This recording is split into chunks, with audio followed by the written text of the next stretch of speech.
ఇప్పుడు ధనవంతులు ఉన్నారు, వాళ్ళకు పూర్వజన్మలో మంచి కర్మలు చేసి ఉంటారు, వాళ్ళకు కొన్ని యోగాలు వస్తాయి. చూడండి, కొందరికి ఎక్కడనో ఒక ల్యాండ్ తీసుకుంటారండి, 2000 గజం చొప్పున తీసుకుంటారు. సడన్గా దాని పక్క పంట ఏదో పడుతుంది, అది ₹1,00,000 గజం అయిపోతుంది. మా ఊరు దగ్గర ఒక కలెక్టర్ ఆఫీస్ పడ్డదండి.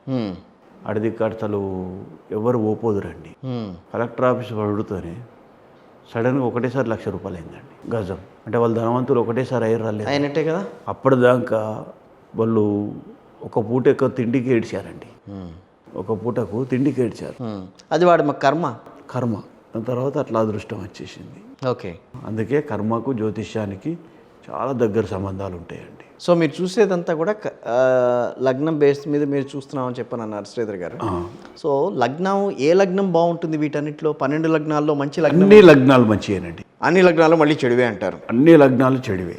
అంటే మీ దగ్గరికి రావాలనంటే ఎవరన్నా ఒకళ్ళు మీ దగ్గరికి తెలుసుకోవాలని అనుకుంటున్నారు అనుకోండి, సో వాళ్ళు మీకు లగ్నం చెప్పాలా లేకపోతే వాళ్ళ రాశి చెప్పాలా? లేదండి, నాకు డేట్ ఆఫ్ బర్త్ ఇస్తే నేనే చెప్తానండి. మొత్తం సరిపోతుంది. డేట్ ఆఫ్ బర్త్ ఒకటి ఇస్తే వాళ్ళ జీవితం ఏందో నేనే చెప్పేస్తానండి.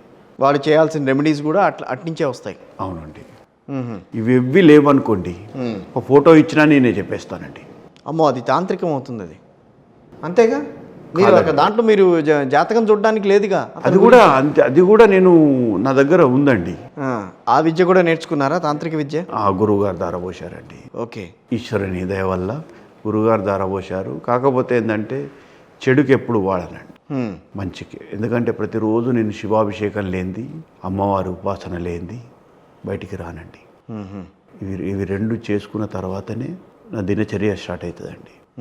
కాబట్టి ఇలాంటివి చేసే వాళ్ళు ఎవరు చెడు వైపు వెళ్ళరు. సాధ్యమైనంత వరకు మనిషికి మంచిగా చేయడానికే ప్రయత్నం చేస్తాడు, అంతేగాని చెడు వైపు మాత్రం వెళ్ళరండి. కానీ తాంత్రిక విద్య, వీటి పక్కన జ్యోతిష్యం రెండు కూడా నేర్చుకున్న తర్వాత ఎటువంటి రెమెడీస్ మీ నుంచి ఇస్తారు అసలు యాక్చువల్గా? మీరు రెండు కల్పిస్తానండి. ఎందుకంటే ఓన్లీ ఒక జ్యోతిష్యంతో మీరు ఈ నవగ్రహాలకి చేయండి అంటే పోదండి అది.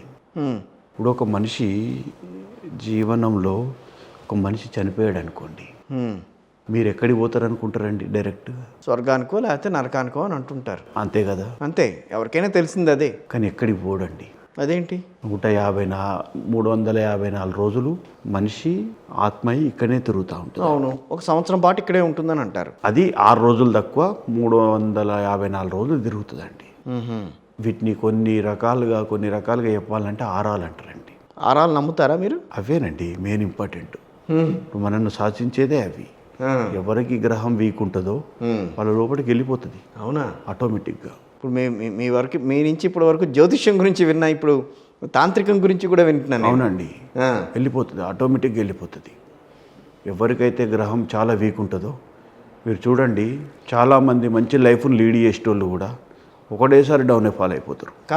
దీనిలో కొన్ని మంచివి కూడా ఉంటాయండి. ఓకే. మంచి పనులు చేపిస్తూ ఉంటాయి. అంటే అదొక దెయ్యమా? ఇక మీ భాషలో చెప్పాలంటే అదేనండి. అంతేనా? అంతే, భయపెట్టదు కాబట్టి అదేనండి. కానీ దానికి రూపం ఉండదండి. రూపం ఉండదు, వాయిస్ మాత్రం వస్తూ ఉంటుంది. కానీ నేను ఒక మాట అంటాను. చెప్పండి. మీరు జ్యోతిష్య రత్న.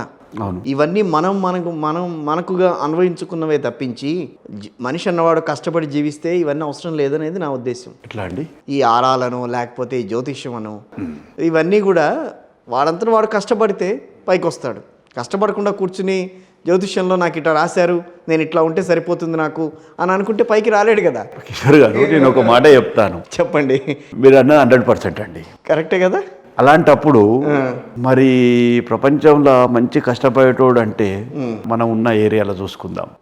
బాగా కష్టపడేటోడు అంటే ఒడ్డరి సంఘం వాళ్ళు ఉంటారండి. పొద్దునే లేస్తాడు, చాలా కష్టపడతాడు. పొద్దున లేచిందంటే రాత్రి 7 గంటల దాకా బండ కొడుతూనే ఉంటాడు. అది వాడి కర్మ. మళ్ళీ మీరేమన్నారు? కష్టపడుకుంటూ ఉంటే అంటే మీరేమన్నారండి? కష్టపడుకుంటుంటే ఈ ఆరాలు గీరాలు ఈ జ్యోతిష్యం ఏం చేస్తుందండి, చక్కగా వెళ్ళిపోవాల్సిందే కదా అన్నారు. అవును. అవును. మరి వాడు పొద్దున్న నుంచి రాత్రి దాకా కష్టపడుతుండు కదా, మరి వాడే పైకి రావాలి కదా. అవును. మరి వాడు అదే స్థాయిలో ఎందుకు ఉంటుండు? కర్మ వాడికి. మళ్ళీ మీరు కర్మ సిద్ధాంతానికే వచ్చారు కదా. వచ్చాను. అవునా కదా. అవును. నాగలు దున్నేటోడే పైకి రావాలి. అవును. మధ్యవర్తి ఎందుకు వస్తుండు? కష్టపడని వాడు కూడా పైకి ఎట్లా వస్తున్నాడు అని అదే చెప్తున్నా అండి. దళారులు ఎందుకు వస్తున్నారు ఒకటి చెప్పండి. ఏ కష్టపడని దళారి సంవత్సరం కష్టపడిన ఒక రైతు అంత కష్టపడి ఆని రేటు కూడా వాడు డిసైడ్ చేసుకునే స్థాయి లేదు. అవును. అది మధ్యవర్తి డిసైడ్ చేస్తాడు. అది రైతు కర్మ. అది పోవాలని నా ఈశ్వరుని మొక్కుతున్నానండి. కాబట్టి మీరు కర్మ గురించి ఈ విధంగా మాట్లాడారు కాబట్టి నేను ఇట్లా మాట్లాడానండి, ఏమనుకోకండి. ఇది కర్మభూమి సార్, మీరు ఎంత కాదనుకున్నా కర్మభూమి. కర్మభూమి అంతే, కర్మను అనుసరించే ఉంటుందండి అంతే. దాంట్లో ఒక మనం కాకపోతే ఏంటంటే ఆ అనుభవించే కర్మల్లో కొంచెం దాన్ని ఏమంటారు, కొంచెం తగ్గించుకోవడానికి, అవునండి, ఇవన్నీ చేసుకోవడానికి జ్యోతిష్యాన్ని దగ్గరికి వస్తారండి. జ్యోతిష్యం దగ్గరికి వస్తారు.